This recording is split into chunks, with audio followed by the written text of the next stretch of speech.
बिस्मिल्लाहिर्रहमानिर्रहीम। हम मैथमेटिक्स की आज 4.4 एक्सरसाइज की हम बकिया बातें करेंगे। क्वेश्चन जो है कल हमने 1 से लेकर हमने 4 तक हमने मुकम्मल कर लिए थे। तो क्वेश्चन नंबर 5 करने से पहले कुछ बातें इम्पॉर्टेंट सी बातें हैं ऑब्जेक्टिव के लिहाज से अगर हम समझें तो आप देखिएगा। याद रखिएगा कि अगर हमारे पास x square plus x plus 1 is equal to 0 दे रखा हो तो इसके जो दो रूट्स आते हैं हमारे पास कम्प्लेक्स जिसे इमेजरी में कहते हैं वो ओमेगा और ओमेगा स्क्वायर आते हैं। और इसी तरीके से दाएं साइड पे देखेंगे अगर रूट्स हमारे पास एक्स स्क्र और माइनस एक्स प्लस 1 है इज इक्वल टू 0 है तो इसका जो है चूँकि माइनस है एक्स का कोफिशिएंट इसलिए इसका जो रूट है आपके पास माइनस ओमेगा स्क्वायर आएंगे। और दूसरी एग्जांपल देखिएगा x square plus 2x plus 4 x का कोफिशिएंट 2 है और जो कांस्टेंट है वो उसका स्क्वायर में है तो इसका जो रूट आएगा वो 2 ओमेगा स्क्वायर आएगा। अगर दाएं साइड पे देखें अगर वो माइनस में है तो उसका रूट आपने याद रखना है माइनस टू ओमेगा स्क्वायर आएगा। इसी तरीके से थर्ड में बात लिखी हुई है कि एक्स का कोफिशिएंट 3 है और जो कांस्टेंट है उसका स्क्वायर में दे रखा 9 तो इसके रूट्स क्या आएंगे 3 ओमेगा स्क्वायर। और दाएं साइड पर हमारे पास अगर माइनस में दे रखा है तो इसके रूट्स आएंगे माइनस थ्री ओमेगा स्क्वायर आएंगे। ऐसे जो एंड सो ऑन हम इसे समझ सकते हैं। और इसके नीचे लिखा हुआ है कि अगर ओमेगा की 11 हो तो हमने इसको शॉर्ट फॉर्म में कैसे लेके आना है, सिंप्लीफाई कैसे लेके करना है। तो हम 3 का मल्टीपल्स जो कि 9 होता है उसको अलग कर लेते हैं, ओमेगा स्क्वायर कर लेते हैं। और ओमेगा का 9 ये किसका आपके पास 3 का मल्टीपल्स किसका 3 ज़ा होता है तो ओमेगा की 3 हम जानते हैं 1 के बराबर हमने प्रूव किया था। इसको सिंप्लीफाई करने से जस्ट हमारे पास ओमेगा स्क्वायर आ जाता है। और इसी के से अगर ओमेगा की 12 दे रखा है तो उसको भी हमने 3 का मल्टीपल बनाएंगे वो वैसे 1 हो जाएगा। और ओमेगा की 13 है तो ओमेगा की 12 इंटू ओमेगा 1 कर देते हैं। और ओमेगा की 12 इसलिए किया कि वो 3 का मल्टीपल्स वो हमारे पास 1, 3 का कोई भी मल्टीपल्स हो हमेशा 1 होगा तो जस्ट हमारे पास ओमेगा रह जाएगा। और ओमेगा की 14 हो तो उसको भी हम हल करके देखते हैं, ओमेगा स्क्वायर ओमेगा की 15 हो तो 1 आएगा, ओमेगा की 16 हो तो हमारे पास ओमेगा आएगा। तो आपके पास जो भी पावर होती है तो उसको सिंप्लीफाई करने से शॉर्ट फॉर्म में लाकर या तो उसका आंसर 1 आएगा या उसका आंसर ओमेगा की पावर 1 आएगा या ओमेगा की पावर 2 आएगा। 1 को हम ओमेगा की 3 भी कह सकते हैं। तो यही हमारे पास ओमेगा की 1 ओमेगा की 2 और ओमेगा की 3 जिसे हम 1 कहते हैं ये हमारे पर रूट बार बार आते रहते हैं, बार बार यही आंसर आते रहते हैं। इसके साथ दूसरा तरीका भी दे रखा है कि अगर हमें याद रखना ओमेगा की 13 दे रखा है तो उसको हम 3 के साथ डिवाइड कर दें चूँकि रिमाइंडर 1 आता है तो हम वही जो रिमाइंडर है वही हम ओमेगा की पावर दे देते हैं। और अगली एग्जांपल देखें अगर 14 जो उसकी पावर है अगर हम उसको 3 पे डिवाइड करते हैं तो रिमाइंडर हमारे पास 2 आता है तो वही हम ओमेगा की पावर दे देते हैं। और इस तरीके से अगर हम 15 को 3 पे डिवाइड करते हैं चूँकि रिमाइंडर 0 आता है तो जिसकी पावर 0 हो वो हमारे पास क्या होता है 1 होता है। तो या तो यूँ तरीका अख्तियार कर लें या ये वाला तरीका जो पहले से बताया, इन दोनों में से जो भी आपको सूट करता हो बेहतर लगता हो आप इसे कर सकते हैं। अब आगे हमें कुछ अगर ऐसे इस किस्म की बात दे रखी हो कि नीचे लिखा हुआ ओमेगा की 11 प्लस ओमेगा की 12 प्लस ओमेगा की 13, आपने याद रखना है कि अगर आपके पास पावर जो है कंसेक्टिव में है एक पावर 11 है फिर 12 है फिर 13 है, इसका आंसर हमेशा जो है सम इसका 0 होगा। और इसी के से ओमेगा की 14 15 16 इसका सम हमारे पास 0 होगा क्योंकि आप देख सकते हैं कि ओमेगा की 14 को अगर ऊपर हल करते हैं ओमेगा स्क्वायर आता है और ओमेगा की 15 चूँकि 1 है ओमेगा की 16 हमारे पास ओमेगा की 1 आता है तो 1 प्लस ओमेगा स्क्वायर ये 0 होता है। आखिर में जो दो टर्म बची हैं इसको हम हल करके देखते हैं तो जस्ट हमारे पास ओमेगा की स्क्वायर प्लस ओमेगा आता है। तो हमारे पास ये चूँकि ओमेगा स्क्वायर प्लस 1 ये वैसे ही माइनस ओमेगा के बराबर है, लिहाजा इन तमाम टर्म का सम जस्ट हमारे पास माइनस ओमेगा आया है। इसी के से अगर प्रोडक्ट में दे रखा हो यही अगर दे रखे हो तो उसको आपने याद रखना है अगर इसका सम लिया जाए तो 0 आता है, अगर इसका प्रोडक्ट लिया जाए तो वो 1 आता है। लेकिन पावर शर्त यह है कि पावर कंसेक्टिव हो, यानी पावर 11 फिर पावर 12 ओमेगा की 13, इसका प्रोडक्ट हमेशा 1 आता है। अगर प्रोडक्ट लें तो 1, और ऊपर बताया गया है अगर अगर इनका सम लिया जाए तो हमारे पास क्या आता है, 0 आता है। तो ये बातें बतानी थी, आपने याद रखना है। अब हम जो क्वेश्चन जो है एक्सरसाइज का जो 5वां जो हमने आज हम करेंगे, कल हमने पहले क्वेश्चन 1 2 हमने 4 किए थे, आज हम 5वां क्वेश्चन करेंगे। 5वें क्वेश्चन में दे रखा है, अगर आपके पास बुक मौजूद है तो कहता है कि आप प्रूव करके दें कि -1 के जो आपके पास जो कम्प्लेक्स रूट है वो हमारे पास आते हैं 1 + √3 एटा/2, और इसी के साथ दूसरा रूट आता है। तो इसको सोल्व करने का तरीका हम जानते हैं कि हमने लेट कर लेते हैं x3 = -1, और इसको स्टैंडर्ड फॉर्म में लिख लिया, इसको हमने फैक्टराइज कर लिया। एक फैक्टर 0 के बराबर, दूसरा फैक्टर को भी 0 के बराबर, एक रूट तो हमारे पास 1 आ जाता है, ये हमारा रियल है। अब हम जो कम्प्लेक्स रूट हैं वो हमें क्वेश्चन में दे रखा था कि आप प्रूव करके दें, तो उसको हम प्रूव करते हैं। हम क्वाड्रेटिक फार्मूला लगा देते हैं, a की वैल्यू 1 है, b की वैल्यू -1 है, c की वैल्यू 1 है। तो क्वाड्रेटिक फार्मूले में पुट करवाने से अब हम इसको हल कर लेते हैं।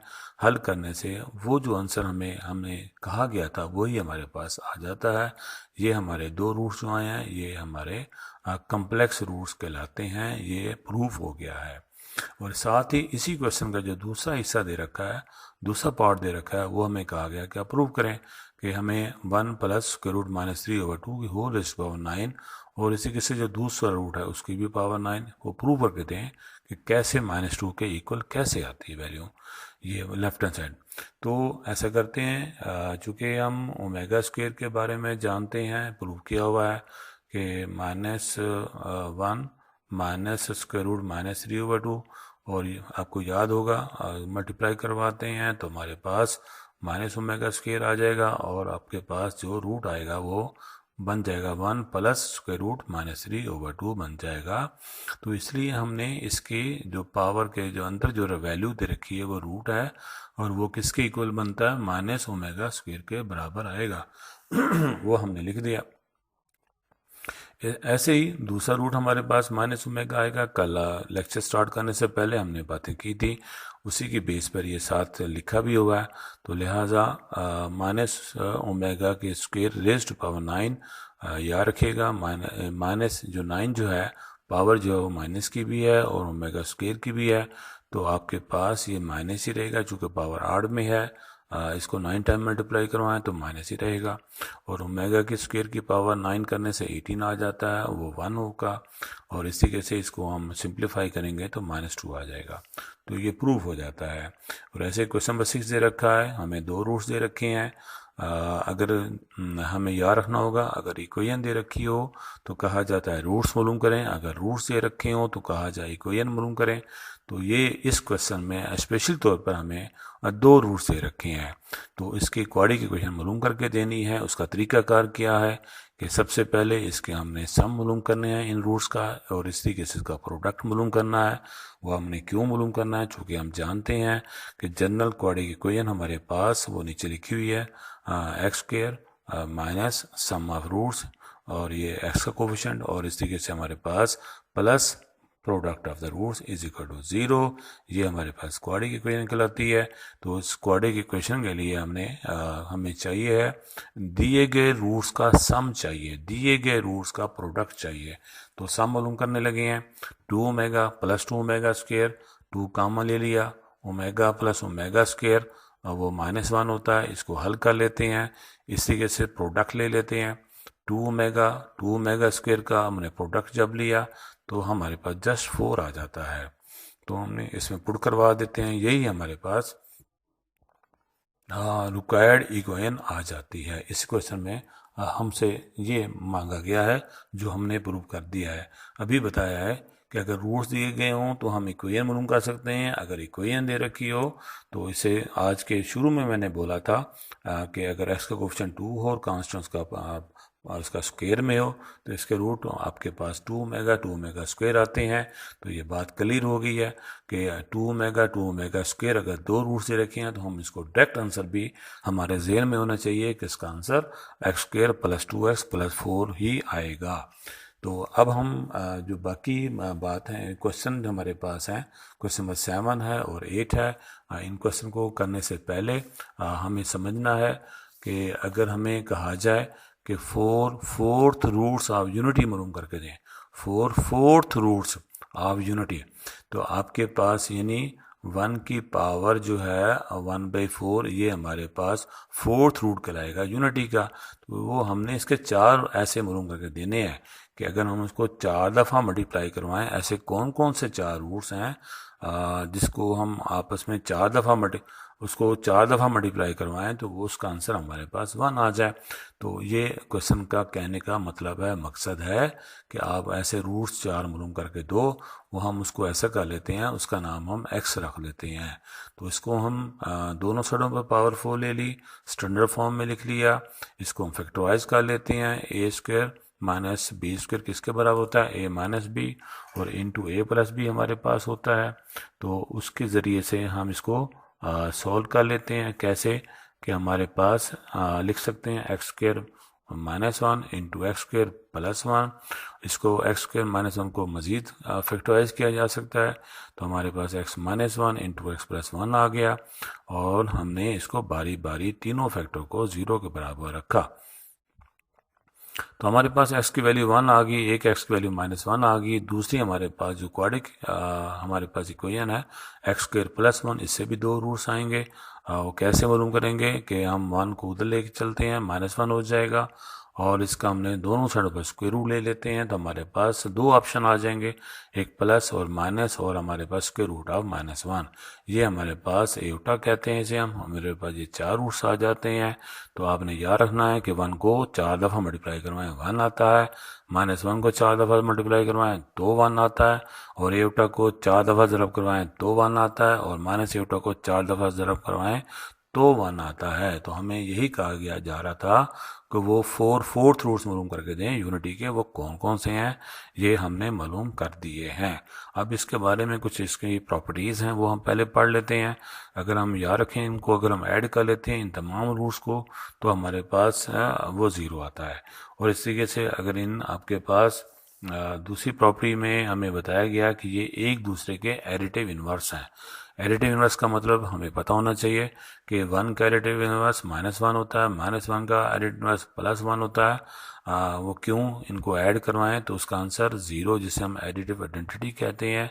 अगर ऐसी बात हो तो वो नंबर एक दूसरे के एडिटिव इन्वर्स कहलाते हैं। इसी से तीसरा और चौथा रूट्स, ये भी ऐसे 2 नंबर हैं जो कंजुगेट हैं कॉम्प्लेक्स में। हमारे पास ये अगर हम इनको भी हम ऐड करते हैं तो हमारे पास वो क्या आ जाता है, आंसर 0 आ जाता है। इसलिए हम इनको भी एक दूसरे का एडिटिव इन्वर्स हम कह सकते हैं। इस तरीके से तीसरी बात दे रखी है हमारे पास, both the complex roots 4th unity are conjugate. ये यकीनन सी बात है। एयोटा का आपके पास साइन चेंज करें तो वो हमारे पास माइनस एयोटा, जिसे हम कंजुगेट कहते हैं, और माइनस एयोटा का साइन चेंज करें तो प्लस एयोटा कहते हैं। इसलिए ये एक दूसरे के कंजुगेट कहलाएंगे, एक दूसरे के, ऑफ ईच अदर। और नेक्स्ट प्रॉपर्टी हमारे पास दे रखी है, अगर इन तमाम रूट जो आंसर आया है, जो रूट्स आए हैं, इसका आंसर हमारे पास क्या आएगा, -1 आएगा। इन तमाम को मल्टीप्लाई करवाएं, इसका आंसर हमारे पास 1 आ जाएगा। अब हम जो है इसके मुतल्लिक़ जो है क्वेश्चन नंबर हम 7वें और क्वेश्चन नंबर 8वें की बात करेंगे। क्वेश्चन नंबर 7 सबसे पहले देखिएगा। क्वेश्चन नंबर 7 में हमारे पास 3 पार्ट्स दे रखे हैं, 16, 81 और 625। इसका भी हमने 4th रूट हमने मालूम करके देने हैं। 4th रूट्स मालूम करके देने हैं। वो कौन कौन से रूट हैं, अगर 16 के मालूम करें तो उसको 4 दफ़ा मल्टीप्लाई करवाएं तो 16 आए, वो कौन कौन से रूट्स हैं। और इसी तरीके से 81 के वो कौन कौन से हमारे पास रूट्स हैं जिसको 4 टाइम मल्टीप्लाई करवाएं तो 81 आए। तो हम जो है 16 की बात करने लगे हैं। तो 16 को हम लिख सकते हैं, फ़र्ज़ कर लेते हैं कि उसका नाम हमने x की 4 रखा, और पावर 4 है तो हमारे पास 4 रूट्स आएंगे। तो इसलिए हमारे पास क्या, इसको हमने स्टैंडर्ड फॉर्म में लिख दिया, इसको फैक्टराइज कर दिया। इस तरीके से हमारे पास ये फैक्टर को हमने 0 के इक्वेट किया और वहाँ से x की वैल्यू हमारे पास आ गई है, और x square plus 4 is equal to 0। इसको हमें लिख सकते हैं इज इक्वल टू -4। दोनों साइडों का स्क्वायर रूट ले लिया, फिर वही बात हमारे पास प्लस -2 एटा आ जाती है। तो इस तरीके से ये हमारे पास 4 रूट्स आए हैं, और आपको फिर बार बार बताया जा रहा है कि +2 को 4 दफ़ा मल्टीप्लाई करवाएं तो 16 आता है, -2 को 4 टाइम मल्टीप्लाई कराएं तो 16 आता है, 2 एटा को मल्टीप्लाई करवाएं तो 16 आता है, और -2 एटा को 4 टाइम मल्टीप्लाई करवाएं तो 16 आता है। वो कौन कौन से 4 रूट्स हैं वो हमने मालूम करके दे दिया है। क्वेश्चन नंबर 8वें में दे रखा है, हमें कहा गया है कि इसे आपने सॉल्व करें, यानी इसका सोल्यूशन सेट मालूम करके दें। तो आपके पास जो फर्स्ट पार्ट है और जो क्वेश्चन नंबर 7वें का जो पहला पार्ट है वो तकरीबन एक जैसे ही है। तो फ़र्क ये है कि यहाँ से हम 2 कामा ले लेते हैं। 8वें का पहला पार्ट की बात हो रही है, अगर 2 कामा ले लिया और इसको हमने हमारे इन दोनों में से कौन सा 0 हो सकता है, तो 2 तो 0 हो नहीं सकता। तो इसलिए हमारे पास क्या कर दिया हमने, x की 4 -16 इज इक्वल टू 0 लिख दिया। अब हम इसको फैक्टराइज करेंगे ताकि हम इसके वैल्यू को मालूम कर सकें। x -2 x + 2 फर्दर हमने रूट्स फैक्टर बना दिए, और इस तरीके से बारी बारी 0 के बराबर पुट कराने से, और हमारे पास एक तो वैल्यू x की वैल्यू 2 आ गई, फिर दूसरी -2 आ गई, और x स्क्वायर और 4 को उधर ले गए, इसका हमने स्क्वायर रूट ले लिया, तो हमारे पास आ जाएगा 2 एटा आ जाएगा। तो हमने ये वैल्यू ऐसी वैल्यूज़ हैं जिसको हमने 4 टाइम मल्टीप्लाई करवाएं तो 16 आता है, या दूसरे लफ्ज़ों में ये वो वैल्यू है जो इक्वेशन में पुट करवाएं। जो दी गई इक्वेशन है इसमें कोई भी इन चारों में से पुट करा के देखेंगे तो हमारे पास लेफ्ट हैंड साइड और राइट हैंड साइड आपस में बराबर हो जाते हैं, इसलिए इनको हमने रूट्स कहते हैं। इसको हमने ब्रैकेट में लिख दिया, जो हमारा सोल्यूशन सेट बन गया है।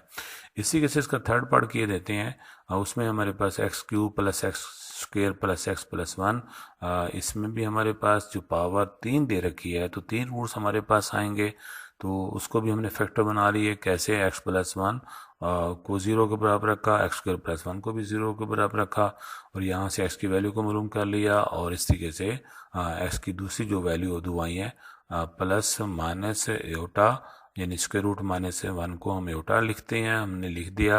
तो ये हमारे पास इसके रूट्स आ जाते हैं, हमने इसको सेट में लिख दिया, ये हमारा सोल्यूशन सेट बन जाता है। तो ये हमारे पास एक्सरसाइज 4.4 एक्सरसाइज हमारे पास मुकम्मल हुआ चाहती है। इंशाल्लाह जो है हम नेक्स्ट 4.5 एक्सरसाइज की बात करेंगे। जब तक थैंक्स सो मच। अस्सलाम वालेकुम।